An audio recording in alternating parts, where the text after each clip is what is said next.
Hello friends, ரொம்ப நாளாக என் பசங்க முட்டை மிட்டாய் கேட்டுகிட்டே இருந்தாங்க. ஓவன் இல்லாமல் நான் எப்படி ரெடி பண்ணி கொடுத்தேன்னு சொல்லிட்டு பார்க்கலாங்க. 1 லிட்டர் பாலை நல்லா திக்காக காய வச்சு கோவா ஆக்கி எடுத்து வச்சிட்டேன்.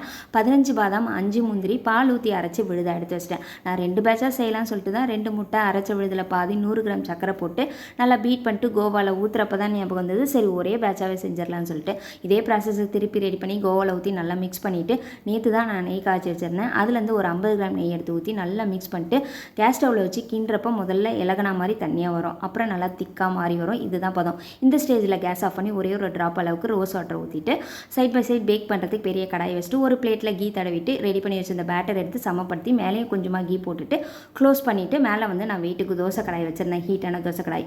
இதுக்கப்புறம் ஒரு 3/4 மணி நேரம் பேக் ஆகிட்டு லைட்டாக திறந்து விட்டு ஆற வைக்கணும். நான் அப்படியே லைட்டாக மட்டும் திறந்து விட்டுட்டேன். அதில் கொஞ்சமாக வேர்வை மட்டும் விழுந்திருந்தது. மற்றபடி டேஸ்ட் எல்லாம் சூப்பராக இருந்துச்சு. சாப்பிட்டவங்க எல்லாமே சொன்னாங்க.